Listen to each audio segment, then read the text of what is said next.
Welcome everyone to our webinar today, Calcium Supplements and the RCP. Today we are going to look at the interactions between calcium and other minerals in the body, such as magnesium, also iron and copper. And we're going to really highlight why we recommend against calcium supplements. So today we will cover the organizing paradigm of the RCP, why we recommend against calcium supplementation, as well as how to receive adequate calcium through diet alone, the impact of calcium supplementation on both magnesium absorption and overall status, osteoporosis. That's always a big topic that comes up when you're talking about calcium. So we're going to talk about osteoporosis and overall bone health, and also where iron comes into play on this topic, the importance of joyful movement for bone health, references, resources, much more. Morley's got some great slides and research to go over today. So glad you're here. Morley, I'll kick it over to you. All right, let's take it away. Let's do it. Real quick, I think many of you know who I am. Dad to 4, grandpa to 8. Very proud of all those little offspring. They actually understand the principles of the RCP better than most physicians, but eventually the whole world will know what we know. That's right. I perceive myself as an educator, self-taught mineral expert. I've been a change agent my entire life, as some of you probably know. And I like to think of myself as a health czar. I don't know why Trump picked Kennedy. He should have picked me. That would have been the more obvious choice. But as you all know, I have strong opinions about how to get and stay healthy.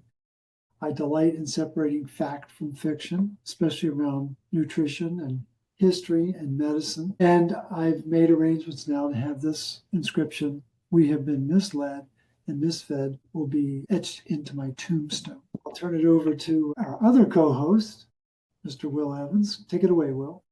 Yeah. Will Evans here. I'm a graduate of the RCP Institute. It was group 14. I took that training along with my wife, Rachel. It was back in 2021. And now I work alongside Morley, as well as an amazing team we have here at the Root Cause Protocol, where our focus is to spread this message of health to as many people as possible. And really this protocol is based on Mother Nature when you really get down to it, which we talk about often here. I'm a dad to an RCP toddler, and really I love just all things related to health, researching, learning, and helping to educate others, and also to avoid some of the mistakes that I've made in the past. And the quote I have up here is actually from my wife, which is, "Become the CEO of your own health." This is something that she has said for years. She started applying this philosophy about 20 years ago when her own health challenges started to pop up, and she did not accept some of the diagnoses and labels that she was given. And she really just wanted to dive in and understand more about what was actually happening, what was going on in her body. Of course, that was a process, that was a journey that eventually led us here to the Root Cause Protocol. And really also what this means is just take charge of your own health and do so the best that you can, because once your health is gone, oftentimes it's really hard to get it back. So do what you can. Ultimately, you know your body better than anyone else. So listen to it, support it. And of course, we recommend utilizing the steps of the Root Cause Protocol to accomplish this. And that's me. Excellent. Thanks, Will. Thank you. Okay. Organizing paradigm of the RCP. I think many of you are familiar with this. It's all about the importance of 3 principal players. It's copper, iron, and oxygen. Iron is carrying the oxygen, but only copper can harness that oxygen to optimize energy production and enable exhaust removal. It's a very key part of our philosophy.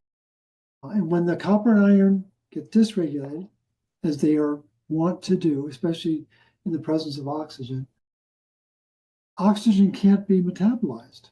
It can't be activated, turned into water to release the energy molecules. And that's the very origin of oxidative stress. And so we have these regulatory chemicals in the body. They're very complicated: neurotransmitters, catecholamines, glucocorticoids, cortisol, and steroid hormones, among many messenger hormones that are responding to the rising oxidative stress. That's what they key off of. I think we're being taught that the hormones run the body.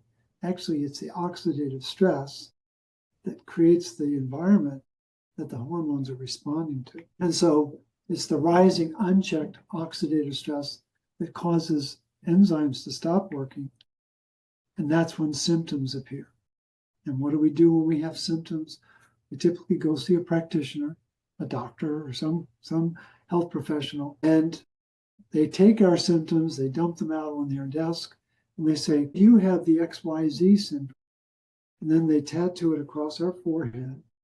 And then we begin to believe the description of that tattoo, not knowing about the oxidative stress and all of the other parts that preceded it. So that's where we, I guess, step away from the pack. We're really focused on the oxidative stress. And how do we avoid it?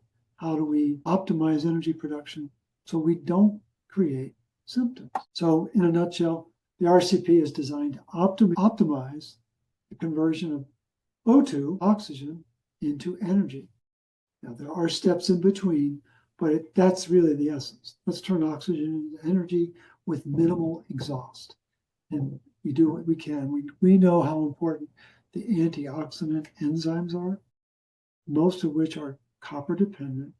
And so we're very focused on optimizing energy and minimizing the production of oxidative stress. So context is really important. We've been taught from the beginning how important calcium is. And it is, it's very important. It's found in many of the foods of our ancestors, certainly the eggs, the milk, the cheeses, but there are many vegetables that have calcium. The problem is we take the stance that calcium's great. It's very, very important in the diet, but you shouldn't be taking calcium supplements. That's really what we're opposed to, that this overwhelming input of calcium is going to pay a price inside our body. And that's really what this discussion is about, is yes, calcium is essential, but we want to make sure that you're not imbibing in calcium supplements because they are problematic. Bottom line, they are problematic. Yeah, and as we'll see on this slide, there's calcium is in a lot more than just dairy. And that's something that we often hear, like, well, I don't eat dairy, so I need my calcium supplements. But as we'll see here, many of us have no problem receiving enough calcium through diet, which is just one reason why most of us receive more calcium than magnesium in our diet, which that's why, just one of the reasons why we recommend magnesium supplementation is to bring them back in balance. And we do recommend obtaining a magnesium to calcium ratio of about 2-to-1, which we'll talk more about. That's right. So calcium is prevalent throughout the diet. It isn't just the dairy. And as I was pointing out in a previous meeting, a lot of people like their mineral water. They like their spring water. And there used to be a wonderful website, it was mineralwaters.org, I think. And they had a profile of like 1,000 different forms of mineral water. But one thing that they focused on was the calcium to magnesium ratio and how much calcium was in the water. And I remember the waters from Poland were particularly magnesium rich. And they had about 3 parts calcium to 1 part magnesium. The waters from France, Perrier, people love their Perrier. I believe it's 43 parts calcium to 1 part magnesium. Wow. I refer that as a heart attack in a bottle. Very, very high level of calcium in those mineral waters. And so we just have to be really careful that the underlying focus is to get good quality foods, buy it locally, if at all possible, go for grass-fed, free range, organic, but be mindful of the fact that we only need so much calcium. And I think the bias in the world of conventional nutrition is just load us up full of calcium and iron and vitamin D. And it's like, no, there's more to the story. And that's really why we're focusing on this calcium issue. Real quick, Morley, do you remember how the mineral waters from Italy compared? I know a lot of people that really like their San Pellegrino. Yeah, I don't know. I just know the Polish and the French were so strikingly different. Yeah. I don't know about Italy. Fascinating. Okay. Yeah, I'll have to look that up. Well, I'll go ahead and speak to this, and hopefully it pops up in just a minute. But basically, we recommend against calcium supplements because When you have twice as much calcium as magnesium, magnesium absorption is greatly reduced. But when you have twice as much magnesium as you do calcium, then you receive the optimal absorption of both magnesium and calcium, and you optimize calcium utilization. And the researcher who put this together is that Morley, D-A-I. Key Dye at NIH, very talented mineral researcher who focuses principally on magnesium and calcium. And so, yeah, so this is really the complete opposite of what we have been taught, what we have been told, and also the complete opposite of what you will find in a lot of prenatals, multivitamin, multi-mineral type supplements. Yeah, and that's as you look at the RCP starts and stops, that's something else you'll notice is that we do have stop calcium supplementation, and we also have stop prenatals and multivitamins because, like I just said, these formulations they're almost always 2-to-1 calcium over magnesium, where here we do just the opposite. We try to prioritize 2-to-1 ratio in favor of magnesium over calcium. Okay. Perfect. So as you were saying so eloquently, magic is having twice as much magnesium as calcium. And where the confusion started was with some very noted magnesium researchers, Burton and Bella Alturo at the SUNY Downstate Medical Center. And they patented a 2-to-1 ratio of calcium to magnesium, hoping to prevent people from using that patent. And now somehow the patent got breached, and all of the supplements that have minerals in them always have twice as much calcium. And what Key Dye pointed out, as you noted, is that what you really need is twice as much magnesium. And that's when you have optimal absorption, and that's when you have optimal calcium utilization. And so it's the complete opposite of what is available. And so we have to be very careful that we need to be mindful of the need for magnesium to ensure the absorption of calcium and the need for magnesium to ensure the utilization of calcium. That's not well understood in conventional circles. And so this is the actual research study that was done back in 2013 about modifying the effect of calcium and magnesium intake ratio. And what Dr. Dye highlights is a low concentration of calcium and a high concentration of magnesium, thus a low cal-mag ratio in the lumen of our gut activates mucosal transport of magnesium. A high calcium intake reduces absorption rates for both magnesium and calcium. It's kind of fascinating that high calcium is blocking calcium as well as magnesium. I'm not sure I ever caught that. So it's a good chance that we're learning something new here, or that we had to redo this. Books that shaped my thinking on this very topic are several-fold, starting with Carolyn Dean's The Magnesium Miracle. The first time I read it was like reading a murder mystery. I was very indebted to her for all the insights she had about the minerals, but especially about magnesium. She goes into a lot of detail about what happens with magnesium deficiency. And if you haven't read this book, I would really encourage you. It's just this foundational text to really underscore the importance of magnesium. Magnesium is critical for proper ATP synthesis. It's actually critical for adding the third phosphate onto ADP. And it turns out that magnesium is in between the second and third phosphate. I'm sure there's a reason for it. Not sure we know why, but it's there.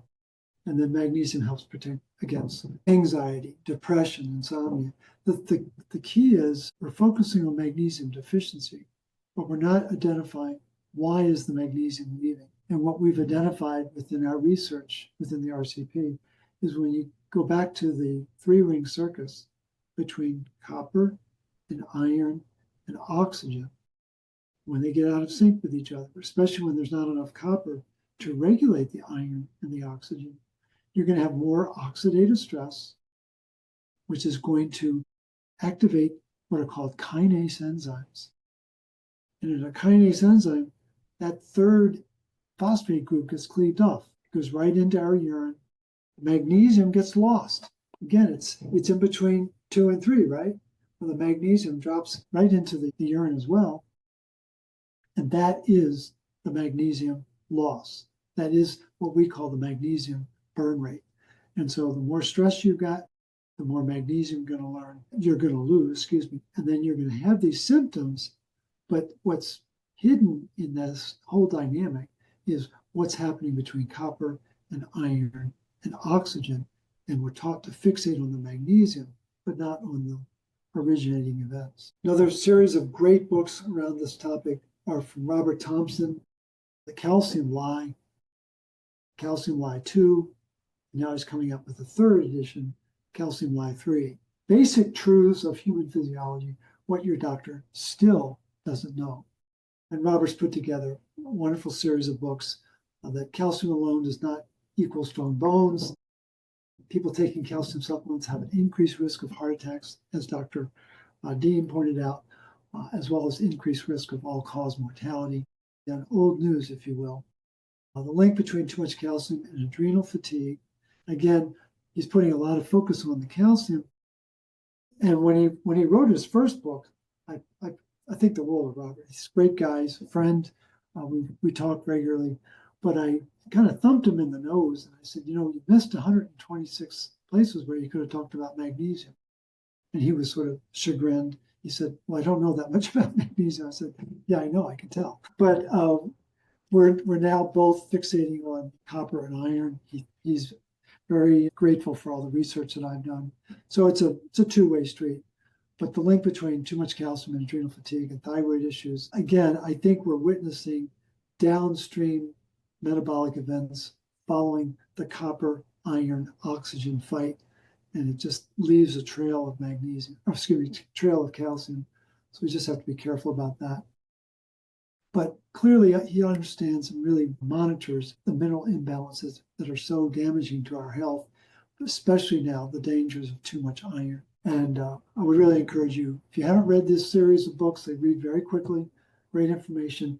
And I think the Calcium Lie 3 will be out this summer. I think that's the target date for that. And then the Magnus Opus, the granddaddy of them all, is a book by Mildred Seelig. She was an MD, MPH, got her degrees in the 60s, was working in drug research, discovered that all of the drugs that she was focusing on were causing magnesium loss.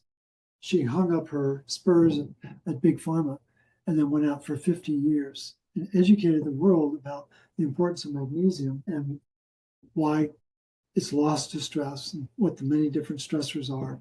And so this textbook is amazing. I've not read it cover to cover, but I've read many of the chapters within several times on occasion. But magnesium deficiency is the inverse of stress, as pointed out by Carolyn Dean, Robert Thompson, and the Alturas, and many, many gifted many researchers who focus on magnesium. Again, she's focusing on the stress hormones, catecholamines, glucocorticoids. She's not mindful of the role that copper and iron are playing to trigger the oxidative stress to bring these about. But she has wonderful figures, diagrams. She has just a tremendous command of the subject. And once again, she talks about magnesium levels being implicated in eclampsia, cardiac issues, arrhythmias, asthma, and things like that. Again, she's focusing on the symptoms, the stress, the magnesium loss, and we're focused on what started all that. What's the dynamic between copper, iron, and oxygen to really get us into that state of stress. Still, wonderful textbook, and you can get the whole textbook online at mgwater.org. That site also has information about the magnesium waters that are available in the Bay Area. And for those who are interested in the brand of magnesium water, it's called noahswater.com, and they're based on the East Coast. I think they're in, I want to say Tennessee, if I remember correctly. And so the water is actually shipped from California to Tennessee, and then it's distributed from there. Very magnesium-rich water. So when we begin to experience symptoms, it's a safe bet that both magnesium and bioavailable, bioactive copper are low. And so we put priority emphasis on these two minerals. Why? Because that's how you make energy. And why do we need energy? Because that's what we use to respond to stress. Again, Mark Hyman's amazing definition of stress. Stress is the body's inability to make energy for the mind to respond to its environment. And we need magnesium on the Krebs cycle side, and we need copper on we need copper on the Krebs cycle side, but especially on the oxidative phosphorylation side, where there's a much greater production of ATP.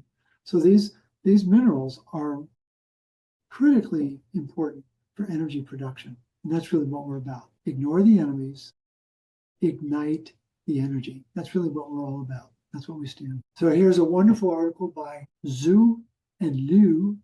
I tend to focus on the first and last author. What they're looking at is how fructose, high fructose corn syrup, is aggravating the state of copper. And what a lot of people don't know is that when fructose gets broken down, the first metabolite that's made is called sorbitol. And sorbitol chelates about 97% of the copper around it, which is not good. It's just binding it up. And so the breakdown of fructose is taking place in the liver, and it requires energy to do that. But it's also grabbing this copper out of our system, and that is a big, big problem.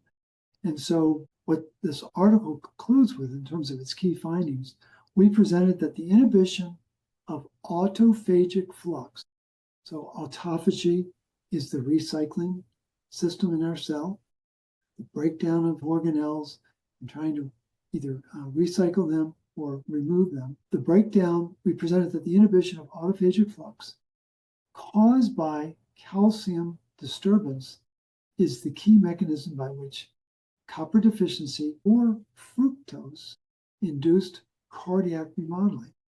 Kind of a scary model, but what happens is if we have too much calcium, it's going to affect our heart function. But what they're also saying is you have too much fructose, you're going to have the same effect. And what's happening is that fructose is binding up the copper, affecting energy production. And it's also that loss of copper is affecting a very critical calcium pump called circa A2A. Could it get any more exciting? But what's happening is it's a key mechanism, the reduced expression of sarcoplasmic. There's a sarcoplasmic reticulum, and there's an endoplasmic reticulum. These are little organelles inside the cell. And there's a pump there that's found especially in cardiomyocytes, the heart muscle cells, and they account for the elevated cellular calcium concentration. So that when copper is not present, it affects the circa 2A, which then produces more calcium. Calcium's not our friend. It's the mineral of cement. Magnesium is the mineral of motion. Calcium is the mineral of cement. They couldn't be any more opposed. So we got to remember that. And so what this little diagram is depicting is that under these conditions, the heart gets remodeled. Well, I think we have to remember Einstein's theory, E equals mc squared. It's not just mass times the speed of light. It's energy equals structure times function. Very, very important. And where this overwhelm, this calcium overwhelm is taking place is in what's called the autophagosome. That's a blend of autophagy and the lysosome. It's the lysosome, which is the kind of the recycling center. It's going through this recycling process, and that gets blocked if there's too much calcium in the system. And so when that does take place, you get what's called cardiac remodeling. The heart gets bigger, it gets less strong, it doesn't have the same pumping action, and it completely changes the function, the pumping function of the heart, and it leads to what's called heart failure. Your lungs start to fill up with fluid, your body can't remove and recycle elements properly. And so we like to think of a variation of Einstein's theory as E equals magnesium times copper squared. Very, very important for the overall energy production in our tissue. And when that amount of magnesium goes down and the copper goes down, well, guess what's going to happen to energy? It's going to go down. And so it doesn't have the vitality that it needs. And so that's really the breakdown. And that's what leads to the cardiac remodeling. It's under these decreased energy conditions, the tissue responds. And it's just responding to the environment in which it finds itself. So it's absolutely fascinating. So as Will mentioned at the beginning, a lot of people are worried about osteoporosis. So we thought we would include some material about that. I've highlighted the OSIS, oxidative stress is severe, and that's a cornerstone of the condition of osteoporosis. Osteopenia, not as great, but when you have full-blown osteoporosis, you have a significant issue with oxidative stress. And let me just real quick, just emphasize, when we have oxidative stress, it means that the oxygen is becoming an oxidant, an accident with oxygen. When oxygen is activated, it becomes ATP. So activation leads to energy, which is ATP. An accident leads to oxidants.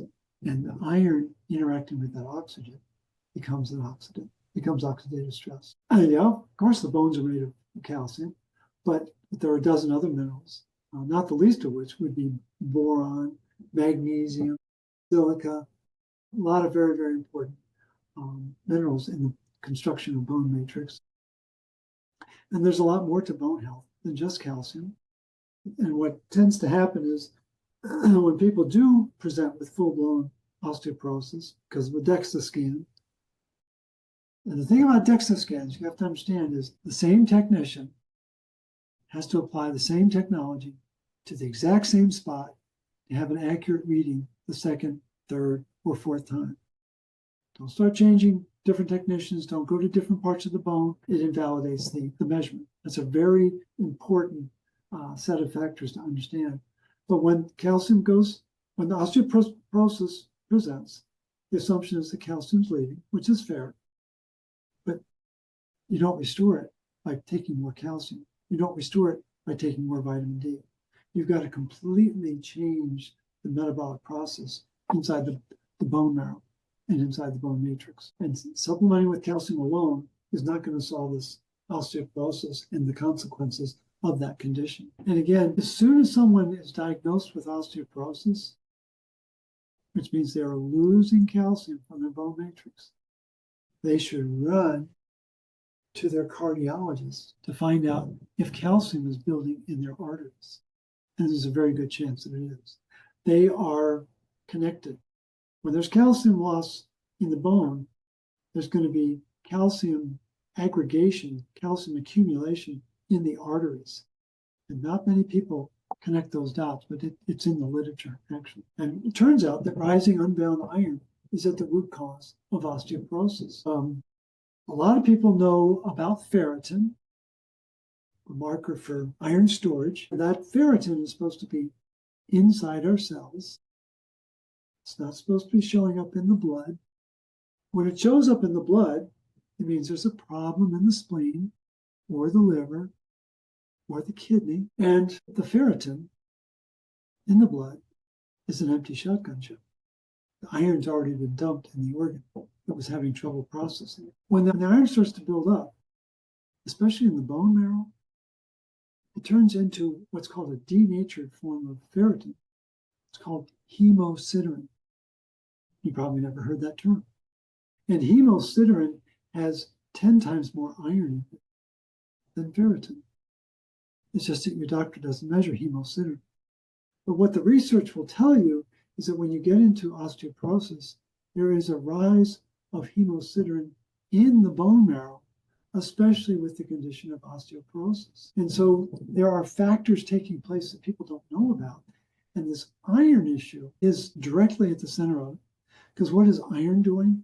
It's activating an enzyme called acid phosphatase. And acid phosphatase breaks down the bone matrix. That's what's causing the calcium. How do you reverse that? Well, you got to have magnesium. And magnesium activates something called alkaline phosphatase.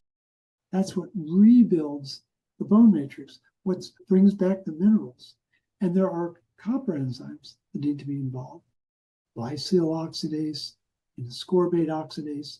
These are minerals, or excuse me, these are enzymes you might not have heard of, but the magnesium and the copper are critical for rebuilding the bone matrix. Where's the problem? No one thinks to look at iron. No one, and there's no easy way to measure iron status in the bone marrow other than through a needle biopsy, which is very painful. You first, right? And so we're not getting the full story or the total story of what's really causing the osteoporosis, this increased oxidative stress that's taking place in the bone. So when was the last time a loved one had iron status investigated when they were investigating osteoporosis? Well, like never. So we would just encourage you to start to connect those dots. If osteoporosis is on the horizon, you know you've got it. You've got a copper iron dysregulation. The bone marrow is filling up with iron that can't be properly metabolized, can't be properly incorporated into the mitochondrial function, either to make red blood cells or to make bone cells. And so it's just a very subtle but critical dynamic that's taking place. When you talk about, real quick, Morley, when you talk about hemosiderin building in the bone marrow, that just really makes me think about how we are really, especially in the case of osteoporosis, like you're really rusting from the inside out. I mean, you do not get any deeper into the body than bone marrow. No, that's a great way to describe it. And so what the diagram is showing here is what's happening to two key minerals as we age, iron and magnesium. And it's a well-known fact that as we age, we accumulate iron. Iron biologists would say that we accumulate 1 milligram of iron every day we're on the planet. So it's not complicated. Get out a calculator, multiply your age times 365, and you'll see how many thousands of milligrams of iron you've got in your body. And women are designed to have 4,000. Men are designed to have 5,000. I'm very confident you probably have high teens or low 20s in terms of the 20,000 milligrams. So you have a multiple of like 4 or 5 of what you should have in the way of iron. That's the hidden iron overload that no one's talking about. Well, what's the flip side of it? As we get older, we're losing magnesium. Ideally, we're supposed to have like 25,000 milligrams of magnesium in our body.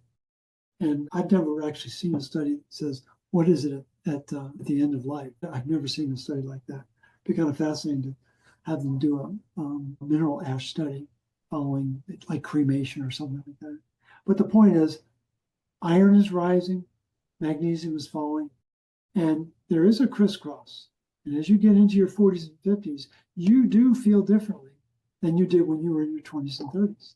It's inescapable. And so we just have to be very mindful that these minerals matter.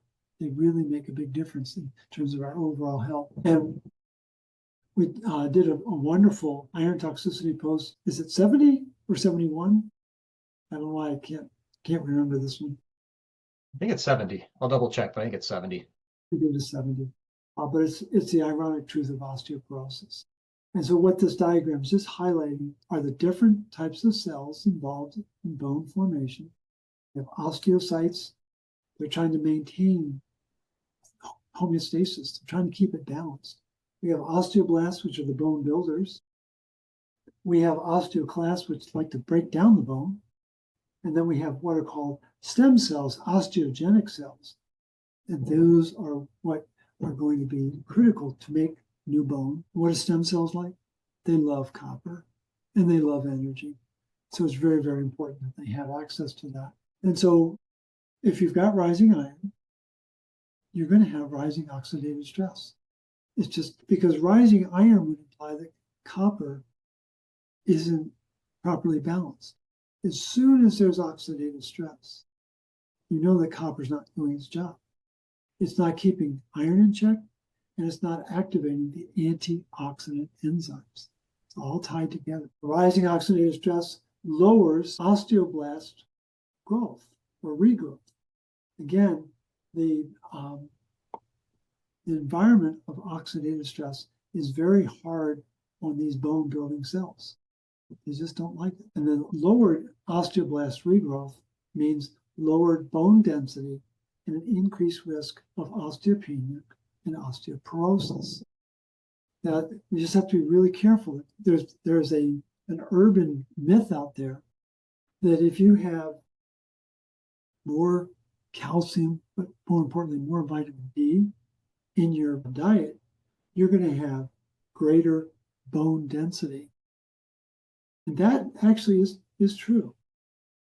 But bone density does not mean bone strength. It creates a condition of brittle bones. It isn't as resilient as it needs to be. And that's really a result of too little lysyl oxidase, very important copper enzyme that knits two key proteins together. We have collagen, which creates strength, and we have elastin, which is flexibility. Well, those two proteins need to be zippered together. And lysyl oxidase is what enables that to happen. And so don't confuse bone density with bone strength, bone resilience. The bones actually bend. They're designed to bend. And our images from high school biology class, the skeleton was in the corner and it was really stiff, right? That's not what our bones are like. They do, in fact, have give in them. They're designed to do that. So iron, again, we know how important iron is. We're not saying eliminate iron, but keep it in check, keep it in balance. And so excess iron inhibits osteoblast metabolism. It's very, very important to understand that. Iron overload condition called hemochromatosis is an iron overload disorder, but it's associated with both osteopenia and osteoporosis. These results suggest that iron overload might give rise to osteoporosis by inhibiting osteoblast proliferation and differentiation. Those are big words for being able to grow and repopulate. That's really what it comes down to. And so more is not always better. And iron is very disruptive to that process. And so what we also encourage people to do, besides managing the minerals, having a regular routine of joyful movement. And so here, weight-bearing exercises become very, very important because that stress of resistance training stimulates bone density. I would argue it's probably not just bone density, but bone resilience. I think it's going to strengthen the bone. The weight-bearing exercise puts stress on the bones, which cause them to adapt, be more resilient, and become stronger, just like our muscles. Options are walking and jogging and stair climbing and yoga, dancing, as well as resistance training. And Will is certainly well versed in this, and I'm sure he can comment on this as I finish up these slides. But the resistance training can include free weights, machines, bands, or just your own body weight. And what I've noticed recently is an older individual teaching older men how to do exercises in the chair. Like in 15 minutes, the resistance that you experience with these different exercises, leg lifts and bringing them up to your chest and what have you. Very impressive what that's able to do in terms of keeping you in good shape. The whole key, of course, is starting gradually and increasing intensity over time. Find something that brings you joy and do it regularly. Will, is there anything you want to add to this in terms of the importance of resistance training or joyful movement? Yeah, I'll just briefly add that we always want to remind you that it's important to ease into your exercise or your joyful movement routine and gradually increase the intensity over time. This is very important because I think a lot of us today just kind of tend to be out of balance when it comes to exercise or joyful movement, as we coin it here. A lot of us are very sedentary for much of our days. And then when we do decide to step up our fitness, oftentimes we do too much, too fast, and we overdo it. So I kind of equate this to like redlining the engine in your car first thing in the morning. You want to ease into things, you want to prepare, you want to warm your body up before you just jump into really intense exercise.